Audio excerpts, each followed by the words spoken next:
शाहीन के साथ नसीम शाह की जोड़ी बनती तो बेहतर होता। प्रोग्राम जोर का जोड़ में शाहिद आफरीदी की गुफ्तगू, पिचेस के मयार के साथ एम्पायरिंग पर भी सवालात उठा दिए। मोहम्मद यूसुफ को कप्तान सलमान आगा की बैटिंग तकनीक पर तहफ़्फ़ुज़ात, गलतियों की निशानदेही की। अगर आप देखें तो वो उसने ना यूं खेला हुआ है, बिल्कुल ऑकवर्ड है, कोई बैलेंस नहीं है, कुछ नहीं है। हाँ। अगर इसी बॉल को वो आने देता तो इधर से लेता ना तो ये इस तरफ जाना था, इस तरफ भी नहीं जाना था। टाइम लेते थोड़ा सा। हाँ, थोड़ा सा टाइम लेते, बॉल को अपने पास आने देते। जब आप दूर से खेलते हैं बॉल आपके कंट्रोल से बाहर निकल जाती है। जब आप करीब खेलते हैं बॉल आपके कंट्रोल में होता है और सही जगह पे कनेक्ट होता है। इस तरह की पिचे है ना, ये मैं एक लड़के को बॉल मिस करता हूँ, नसीम शाह को। ये नसीम शाह इन कंडीशंस में शाहीन के साथ अगर पेयर बना होता ना, उस लड़के की बहुत खूबसूरत लाइन और लेंथ है। काका इस बार स्टैंडर्ड बहुत बुरा रहा है, ये तो शुक्र है कि रिव्यू सिस्टम है और एम्पायरिंग तो हमें रिव्यू भी पढ़ रहा है, हमें एम्पायर जो ग्राउंड में खड़े वो भी पढ़ रहे हैं। असल में आउट हो गया ठप्पा खा के। पाकिस्तान से अच्छी उम्मीदें हैं और दूसरी बात ये है कि आई होप कि इस बार फ़खर अच्छा चले, अच्छी बैटिंग कराए और फरहान से भी बहुत अच्छी उम्मीदें हैं। पाकिस्तान से सबसे ज़्यादा उम्मीद है इस बार कि वो जिस तरह से श्रीलंका के साथ उसने जीता है मैच। तो भारतीय कप्तान को पाकिस्तान के खिलाफ जहर उगलना महंगा पड़ गया। सूर्य कुमार यादव की शामत आ गई। मुतनाज़ बयानात पर आईसीसी के सामने लाइन हाजिर। इंटरनेशनल क्रिकेट काउंसिल ने भारतीय कप्तान को शट अप कॉल दे दी। सियासी बयानात देने से रोक दिया। सूर्य कुमार के बयानात पर पीसीबी ने आईसीसी को खत लिखा था। भारतीय कप्तान के बयानात को खेल की स्पिरिट के खिलाफ करार दिया था। सियासी भाषण बंद करो, जबान को लगाम दो। आईसीसी की भारतीय कप्तान को शट अप कॉल। पाकिस्तान की शिकायत पर सूर्य कुमार यादव की आईसीसी के सामने हाजिरी। मैच के बाद मुतनाज़े बयान पर सरजनिश। इख्तितामी तकरीब और प्रेस कॉन्फ्रेंस में सूर्य कुमार ने पहलगाम और ऑपरेशन सिंदूर का जिक्र किया था। भारतीय मीडिया के मुताबिक सूर्य कुमार के खिलाफ कार्रवाई का इम्कान है। पीसीबी ने आईसीसी को खत लिखकर भारतीय कप्तान के खिलाफ सख्त एक्शन लेने का मुतालबा किया था। दूसरी जानिब खेल में सियासत घसीटने वाला भारत पाकिस्तानियों के जश्न पर तिलमिला उठा। बीसीसीआई ने हारिस रऊफ और साहिबजादा फरहान के खिलाफ शिकायत दर्ज करा दी। ओपनर को गन सेलिब्रेशन और फास्ट बॉलर को भारतीय शायकीन के फिक्रेबाजी का जवाब देने पर आईसीसी ने तलब कर लिया। साहिबजादा फरहान के जश्न का स्टाइल भारतीयों को आग लगा गया। आईसीसी को शिकायत लगा दी, लेकिन यही जश्न एमएस धोनी, विराट कोहली समेत कई लेजेंडरी क्रिकेटर्स ने अपनाया है। 136 रन का हदफ दे दिया है पाकिस्तान ने बांग्लादेश को और पाकिस्तान की तमाम जो टीम है 20 ओवर्स में 135 रन तक महदूद रही। बहुत ही छोटा टारगेट दिया गया है। वो मैच जो कि इंतहाई अहम है, फाइनल तक ले जाने के लिए ये मैच है, काइंड ऑफ सेमीफाइनल हम इस मैच को कह सकते हैं। और इस मैच में नाकिस तरीन कारकर्दगी पाकिस्तानी बल्लेबाजों की जानिब से दिखाई गई है।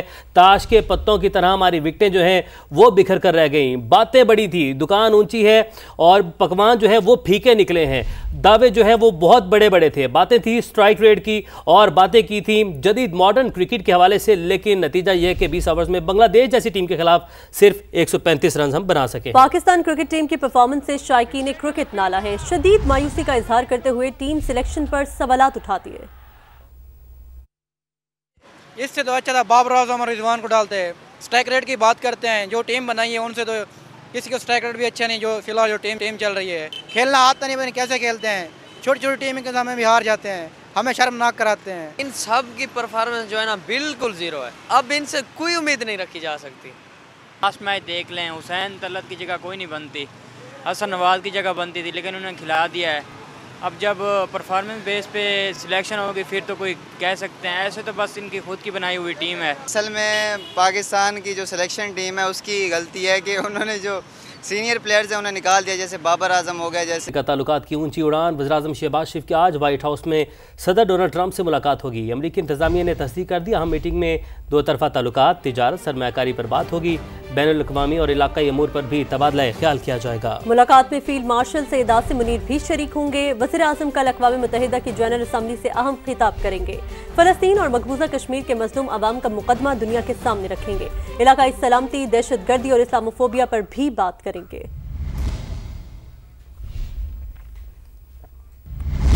वज़ीर-ए-आज़म पाकिस्तान से पहले तुर्की के सदर तैयब उर्दवान से व्हाइट हाउस में सदर ट्रंप ने अहम मुलाकात की और ये खुशखबरी सुनाई कि हम गजा पर एक मुआहिदे तक पहुंचने के करीब हैं। बोले मुस्लिम ममालिक से गजा से मुतालिक मुलाकात अच्छी रही। हम गजा में जंग बंदी तमाम यरगमालिक की रिहाई चाहते हैं। इसराइली वज़ीर-ए-आज़म से मुलाकात में गजा की सूरत हाल पर बात होगी। अमरीकी सदर ने शाम में हुकूमत की तब्दीली का क्रेडिट सदर उर्दवान को दिया।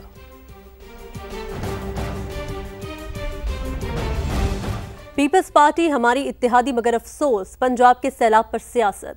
आसिफ जरदारी और बिलावल भुट्टो अपने तर्जुमानों को समझाएं, पंजाब पर उठने वाली उंगली तोड़ दूंगी।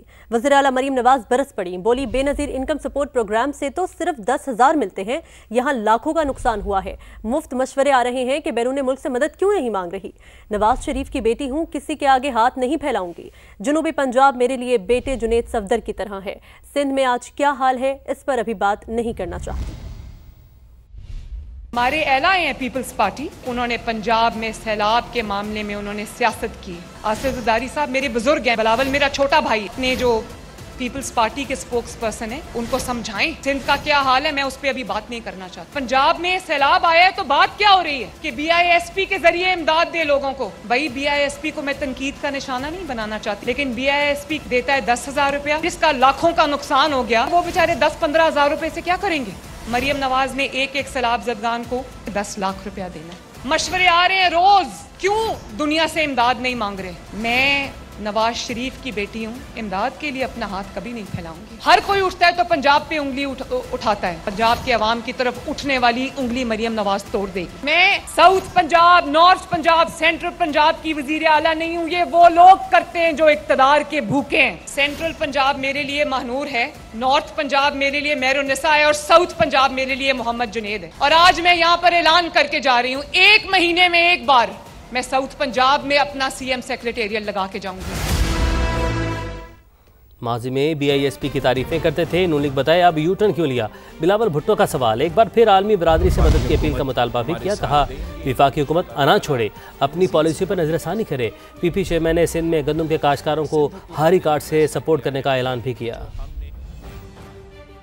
पंजाब के अवाम का कसूर क्या है? जब उनके हाथ सैलाब आए, उनके लोग दरबदर हो चुके हैं, बेघर है, सड़कों पे रह रहे हैं। हम अपने अना की वजह से या पता नहीं क्यों ये फैसला किया गया है वफाकी हुकूमत की तरफ से, उनको अपना पॉलिसी पे नजरसानी करना चाहिए। वफाकी हुकूमत को आलमी सतह पे इंटरनेशनल अपील दर्ज करना चाहिए था। आप आलमी दुनिया से बात करें और अपना IMF के जो रिस्ट्रिक्शंस है इस फ्लड के वजह से उन पे नजरसानी हो। इसाक दार साहब फाइनेंस मिनिस्टर था जब Benazir income support program introduce करवाया गया। मुसलसल इस प्रोग्राम की तारीफ उनके तमाम नुमाइंदे करते आ रहे हैं। अगर उन्होंने यू टर्न इस पे लिया है तो उनसे पूछा जाए। जहां तक आईनी तरमीम के सवाल है, नहीं, आज तक मुस्लिम लीग नवाज ने मुझे कोई ना ड्राफ्ट शेयर किया, ना प्रपोजल सामने आया है। अगर उनके पास ऐसे कोई आईनी तरमीम मौजूद होगा तो उनको उसको अनाउंस करना चाहिए। PMLN को कोई पार्लियामान में लेकर आना चाहिए। अवाम की तकलीफ का तस्करा तनकीद लगना समझ से बाहर है। पीपल्स पार्टी के रहनुमा शाजी अमरी का रद्द अमल, कहा पंजाब हुकूमत को किसने काम से रोका है। वज़ीर आज़म सैलाब पर IMF से रिलीफ मांगे तो दुरुस्त, बिलावल भुट्टो अपील का कहें तो उस पर तनकीद की जाती है। अगर लोगों की तकलीफ का तस्करा करें और वो तनकीद लगे तो ये हम समझने से काफिर हैं। किसी ने नहीं रोका कि पंजाब गवर्नमेंट अपना काम ना करे। जो वज़ीर आला साहिबा कह रही हैं कि जी मैं 10 लाख दूंगी, बहुत अच्छा है, आप दे 10 लाख, लेकिन बेनज़ीर इनकम सपोर्ट प्रोग्राम की रकम 10,000 रुपए नहीं है। हमने 2022 में वज़ीर आज़म शहबाज शरीफ ही थे उस वक्त, और हमने जो 70 बिलियन की रकम तकसीम की थी तो 25,000 फी फैमिली को उस वक्त भी रकम दी गई थी। बयान था वज़ीर आज़म साहब का कि वो IMF को बताएंगे कि कितना नुकसान हुआ है फ्लड से और हमें कोई रिलीफ दे। ये स्टेटमेंट दुरुस्त है, लेकिन बिलावल भुट्टो जरदारी साहब का ये कहना गलत लग रहा है किसी को कि आप इंटरनेशनल ऑर्गेनाइजेशंस को एतमाद में लें। पाकिस्तान और IMF के दरमियान तकनीकी सतह के मुज़ाकरात शुरू। हुकूमत की माशी टीम ने इब्तदाई बातचीत में डाटा शेयरिंग शुरू कर दी। चेयरमैन FBR की सरबराही में टीम ने IMF मिशन को मौजूदा माली साल के टैक्स रेवेन्यू अहदाफ में पेशरफ से आगाह किया। पाकिस्तान ने हालिया सैलाब से होने वाली तबाहकारियों के बायस कर्ज प्रोग्राम की शराइत में नरमी की दरख्वास्त की। IMF ने बजट और एमरजेंसी फंड्स के इस्तेमाल की तफसीलात तलब कर ली। मुआशी मैदान से अच्छी खबर यह है कि गर्दिशी कर्जों से जान छुड़ाने के लिए हुकूमत और बैंकिंग सेक्टर ने एक दूसरे का हाथ मजबूती से थाम लिया। 1225 अरब रुपए के गर्दिशी कर्जे के खात्मे के लिए तारीखी मुआहदा तय पा गया। बहरान हल करने के लिए वजारत खजाना, वजारत तवानाई और 18 बैंक शराकतदार हैं। बैंकों की जानिब से 659 अरब रुपए से ज़्यादा रकम कर्जों की रीस्ट्रक्चरिंग पर खर्च होगी। 565 अरब रुपए से ज़्यादा रकम नई फाइनेंसिंग पावर प्रोड्यूसर्स को अदायगी के लिए रखी गई है। मौजूदा 3 रुपये 23 पैसे फी यूनिट सरचार्ज कर्जों की वापसी पर खर्च होगा। अच्छी बात यह है कि बैंकों ने रियायती शरह सूद पर सहूलत फराहम की है। वफाकी वज़ीर मवासलात अब्दुल अलीम खान ने पाकिस्तान पोस्ट को काबिल अमल बिजनेस प्लान लाने का आखिरी मौका दे दिया। गुज़िश्ता हुकूमत में 4000 भर्तियों की तहकीकात का हुक्म, राइट साइजिंग के लिए अफसरान को नए अहदाफ दे दिए। मोटरवे पुलिस के अफसरान की सरजनिश, कहा फंड्स माले गनीमत नहीं, बंदरबाट नहीं होने देंगे। इदारे खसारे की रविश के साथ अपना वजूद बरकरार नहीं रख सकते। वफाकी वज़ीर मवासलात अब्दुल अलीम खान की ज़ेर सदारत राइट साइजिंग इजलास में महकमे की कारकर्दगी का तफसीली जायजा लिया गया। वफाकी वज़ीर ने मोटरवे पुलिस अफसरान की सरजनिश करते हुए कहा, सरकारी फंड्स माले गनीमत नहीं, इनकी बंदरबांट नहीं होने दी जाएगी। अब्दुल अलीम खान ने कहा, उन्होंने बतौर वजीर महकमे से अपनी जात के लिए कोई मुलाजिम नहीं लिया। अफसरान भी अपने वसाइल में रहकर काम करें। कौमी खजाना फजूल खर्चियों और गैर जरूरी बोझ का मुतहम्मल नहीं हो सकता। पाकिस्तान पोस्ट में गुज़श्ता हुकूमत के दौरान 4000 भर्तियों की तहकीकात का भी हुक्म दे दिया। कहा, रिश्वत देकर भर्ती होने वाले मुलाजमीन, फारिग और अफसरान के खिलाफ कार्रवाई होगी। पाकिस्तान पोस्ट को काबिल अमल बिजनेस प्लान लाने का आखिरी मौका, जबकि पोस्टल लाइफ इंश्योरेंस को भी मरबूत बिजनेस प्लान लाने की हिदायत कर दी। वजीर ने कहा कि इदारे खसारे की रविश के साथ अपना वजूद बरकरार नहीं रख सकते। राइट साइजिंग से मौजूदा मॉडल को बेहतर और नुकसान कम करना चाहते हैं। मोटरवे पुलिस को अपनी अफरादी कुव्वत का असर नौ तयन करने की हिदायत कर दी। अब्दुल अलीम खान ने 2 टोक अल्फाज में कह दिया कि इदारे अगर कारकर्दगी नहीं दिखाएंगे तो उनकी निष्कारी नागुज़ीर होगी। इजलास में वफाकी सेक्रेटरी मवासलात, चेयरमैन NHA और IG मोटरवेज ने वफाकी वज़ीर मवासलात को तफसीली ब्रीफिंग दी। काबीना कमेटी की सिफारिशात की रोशनी में राइट साइजिंग का मजीद जायजा लेने पर इत्तफाक किया गया।